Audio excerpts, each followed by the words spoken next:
Well, as you mentioned, this has been going on for hours, and just now the police presence is starting to die down.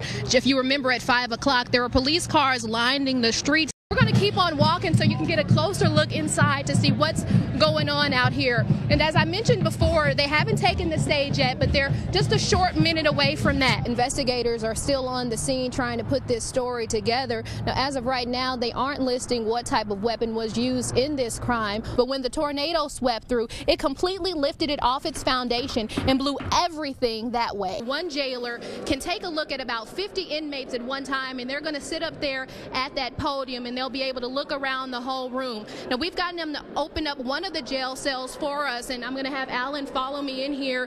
I could do the course if I wanted to, but that would require me to put on a 75-pound gear and then do it. So I told him I'll just pass and I'll stick to my day job, but I'll give them Mike and Jillian's phone number. Maybe y'all can go test it out. Now, the good thing about these cabs is they have cameras that film what's going on inside the cab and also film what's going on outside of the cab. Sir, please. Stop. Sir, please. Stop.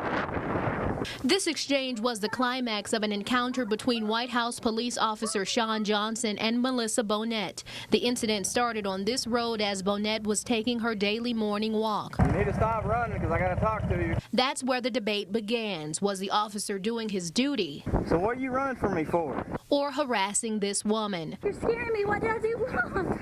I was going to tell you was walking on the wrong side of the road. Police Chief Craig Shelton says he stands behind Officer Johnson's actions 100%. Once you run, then you're thinking, okay, something's going on. Shelton says in the past year, a wide variety of criminal activity has been reported in the area. He says since she was walking on the wrong side of the street, the officer had the legal right to stop and question her. But before he could, she ran. I started jogging because I was afraid. What were you afraid of? Sir, I'm sorry, but there are sometimes some bad police officers. In Bonnet's defense, in an earlier interview, she says she wasn't sure if the officer was an impersonator. I watch a lot of shows and I err on the side of caution with, those types of situations. Also, being alone made her nervous. I was just walking and jogging. I was not evading the police. Chief Shelton says although Bonnet was handcuffed and taken to the police station, she was never actually arrested. Officers spoke to her husband and she was let go. Threatening me, saying that he's going to issue a warrant for my arrest, my wife's arrest. When Wayne French got a call from a man claiming to be with the IRS a few weeks ago, it didn't take long for him to realize something wasn't right. The IRS doesn't act like that. He says during the conversation, the person on the other end of the line told him he owed the IRS big time and payment was required immediately. Go to an ATM machine, withdraw the money, and then I'll stay on the phone, and you go to the Kroger store. I said, sir, that's going to take about 45 minutes to an hour. He said, I don't care. He said, I'm going to stay on the phone, and he said, I'll instruct you when you get to the Kroger store on what to do with the money. It was those instructions that raised alarm. They just don't act that way. I've dealt with the IRS in the past. French's logic saved him from losing his money, but for more than 1,000 taxpayers, they weren't so lucky. When it comes to collecting delinquent taxes, here's what the IRS won't do. It will never ask for credit, debit, or prepaid card info, never insist on a particular type of payment, never request immediate payment, and never threaten law enforcement action. French says he had gotten multiple calls from the phony number before actually picking up. So we called that number. My name is Chloe Burns. I am the senior attorney from the Auditing Commission Department of Internal Revenue Services. Then we called that number again. I will get back to you as soon as I can. Still no answer, and still a full mailbox. French says after reporting the incident to the IRS, he has a warning for other taxpayers. Hang up on them. That's the only way you're going to get rid of them. Tony Shaw is good at what he does. I'm a beatboxer. It's a talent not easily picked up. But for this UT Tyler business major, to him, it came naturally. When I was younger, I was just making noises and whatnot, and people were like, oh, it's called this. So it started. And like, dun, dun, dun. So when it goes together, it's just like.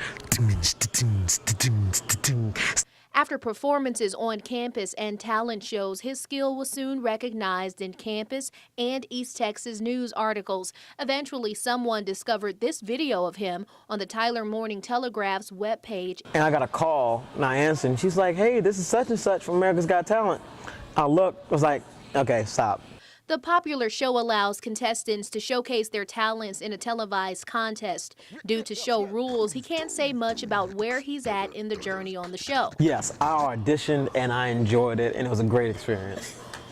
Thank you so much, America's Got Talent. No word yet whether he's been selected for the show based on his beatboxing skills, but we found out that's not his only talent.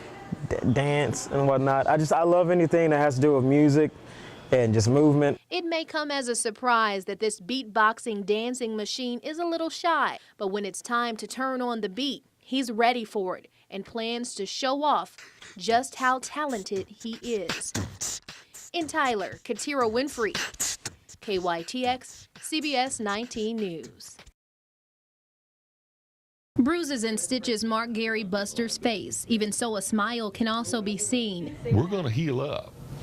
We're on the good side of this. Sitting in a hospital bed with a crushed ankle and too many staples and stitches to count, he says he and his son are where they should be, alive. But by golly, we're on this side of the timeline. There are a whole bunch of mile markers where you can say there was an angel there. Buster says a misguided air maneuver caused the crash. We got too slow on a downwind, and whenever I made my first turn, I already knew I had messed up. Pilot error, I'll be the first one to tell you. And as I'm trying to get the wing up, ran out of space. He says when he and his son hit the water at 120 miles per hour, both were conscious the whole time. His son Aaron got out first. I took one last breath because the plane was going under quick.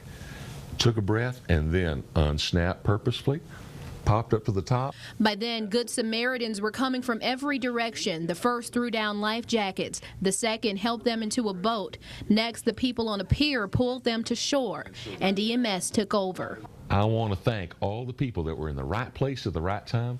All these angels were lined up in a domino effect. Here I am. He's not sure of how long he's going to have to be here in a hospital bed, but it's better than the alternative. As for his life after this, I have no reason to think that I shouldn't be flying. He'll be ready to get back into the air.